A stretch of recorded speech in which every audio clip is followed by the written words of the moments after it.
So dear students, today's our topic is importance of random sampling in determining biodiversity. तो biodiversity के अंदर जो किसी भी चीज़ को असेसमेंट करने के लिए वहाँ पे सैम्पलिंग की जाती है।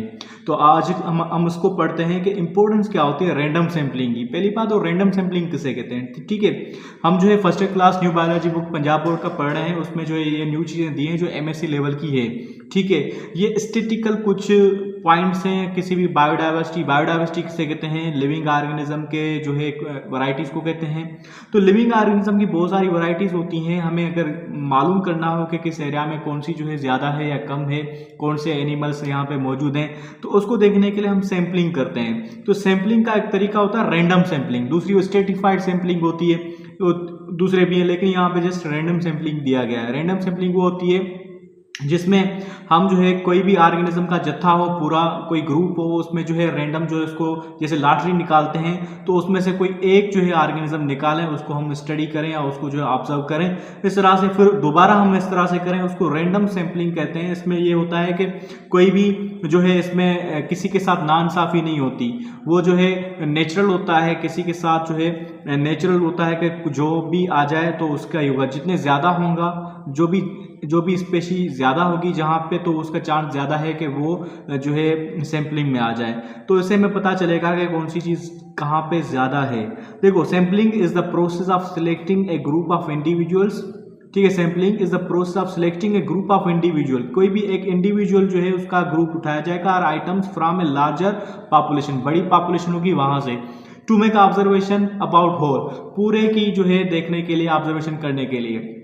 लाजमी बात है, जो ऑर्गेनिज्म हमें मिलेगा तो उससे पता चलेगा कि वो ऑर्गेनिज्म क्या खाता है, तो उसका ऑलरेडी हमें पता होगा। उसका मतलब ये है कि वो ऑर्गेनिज्म भी वहाँ पे होंगे जिस ऑर्गेनिज्म का वो शिकार करेगा, तभी वो जिंदा है ना यहाँ पे। तो ये सब चीज़ें पता चलती है रैंडम सैम्पलिंग से। तो रैंडम सैम्पलिंग से कौन सी चीज़ें हमें मिलती है, मिनिमाइजेस बायस। बायस क्या होता है कि एक के साथ इंसाफी, दूसरे के साथ जो है नाइंसाफी जो है वो यहाँ पे कम होती है। मिनिमाइज बायस मतलब जो है कोई भी आ सकता है, इसमें लाजमी नहीं है कि कोई जो है एक ही ऑर्गेनिज्म को हम फेवर करें, नहीं, कोई भी एक ऑर्गेनिज्म हमारे पास आ सकता है। सैम्पलिंग के दौरान जो है हम जस्ट रैंडम लेंगे, कोई भी आ सकता है, ठीक है। तो जैसे ऐसे हो कि कोई चीज़ जो है हमारे पास बॉल्स हों किसी भी जो है जार के अंदर, उसको हम हिलाएं, डिफरेंट कलर के हो, फिर जो है हम आंखें बंद करके उस जार में से कोई चीज़ निकालें, तो उसके कोई भी चांस हो सकता है, किसी का भी हो सकता है। तो ये इस पर डिपेंड नहीं करता। और उसमें ये होता है रिलायबल एस्टीमेट्स लगते हैं। इसके बाद हम किताबें क्या है वो भी पढ़ते हैं, लेकिन यहाँ पे कुछ पॉइंट्स बता रहा हूँ। रिलायबल एस्टीमेट मिलता है हमें कि तकरीबन अच्छा अंदाज़ा मिलता है कि कोई ऑर्गेनिज्म यहाँ पे कितना मौजूद है। दूसरा, फैसिलिटेटेड द कंपेरियंस करने में जो है सहूलत पैदा करता है कि फला जो है एरिया के अंदर ये ऑर्गेनिज्म मौजूद है और इस एरिया के अंदर ये ऑर्गेनिज्म मौजूद है, किस एरिया में जो है कौन से ऑर्गेनिज्म ज़्यादा मौजूद हैं, वो भी इस रैंडम सैम्पलिंग से पता चलेगा। और इनहेंसेस द रिप्रेजेंटेटिवनेस मतलब कौन से ऑर्गेनिज्म यहाँ पे मौजूद है उसको रिप्रेजेंट करने में भी हेल्प मिलती है। उसके अलावा सपोर्ट्स कंजर्वेशन एफर्ट। देखो, कंजर्वेशन का काम क्या होता है वाइल्ड लाइफ वाले का, कि जो है लिविंग ऑर्गेनिजम्स को बचाएं, उसका नेचुरल हैबिटेट को बचाएं, ताकि वो ऑर्गेनिज्म मरे नहीं, उनके जो है खाने को बचाएं, उनके जो शिकार हैं उनके शिकार को भी बचाएं, ताकि वो ऑर्गेनिज्म हमारे पास नायाब नस्ल जो है मौजूद रहे। जैसे कि हमारे पास जो एशियन टाइगर ख़त्म हो गया है, क्योंकि उनके पास जो शिकार करने के लिए कोई जगह ही नहीं है, कोई ऑर्गेनिज्म मिलते ही नहीं है उसको, क्योंकि वो जिस चीज़ को खाता है, अगर हिरन को खाता है और हिरन को हमने ख़त्म कर लिया, अपने शिकार करके हमने खा लिए, तो अब वो शेर किसको खाएंगे, ठीक है। तो इसलिए उसको बचाने के लिए हम जो सैम्पलिंग करते हैं, अगर सैम्पलिंग की डेटा हमें सही तरह से मिल जाती है तो हम किसी भी कंजर्वेशन को जो है सपोर्ट कर सकते हैं, उसको बचाने में हेल्प कर सकते हैं। मज़ीद हम देखते हैं कि बुक इसके बारे में क्या कहता है, लाइन बाय लाइन हम पढ़ेंगे तो हमें अच्छा समझ में आएगा, ठीक है। Let's see what does book से, बुक किताब क्या कहता है। Importance of random sampling, random जो सैम्पलिंग हम करते हैं किसी भी ऑर्गेनिज्म की बायोडाइवर्सिटी के अंदर, उसको डिटरमाइनिंग बायोडाइवर्सिटी के वो डिटरमाइन करने के लिए कि यहाँ पे कौन से ऑर्गेनिजम्स मौजूद हैं, उसको देखने के लिए जो है रैंडम सैम्पलिंग रैंडम करते हैं। ऐसे नहीं कि हर सैंपल लिया जाए, कितनों का लिया जाएगा, बहुत सारे हज़ारों की तादाद में जो है एनिमल्स या लिविंग ऑर्गेनिज्म मौजूद होते हैं। तो रैंडम सैम्पलिंग की जाती है, उससे पता चलता है कि यहाँ पे कौन से टाइप्स के ऑर्गेनिज्म से क्या सब कुछ पता चलता है, तो उसको रैंडम सैम्पलिंग कहते हैं, ठीक है। तो अब उसमें कौन से एरियाज आ जाते हैं, देखो, random sampling is a fundamental technique और for assessing biodiversity within specific area. Particular area में जो है देखते हैं कि कौन से ऑर्गेनिज्म मौजूद है। This method crucial for several reasons, बहुत से जो है रीजंस के लिए वजह से जो है बहुत ही इंपॉर्टेंट है। कैसे?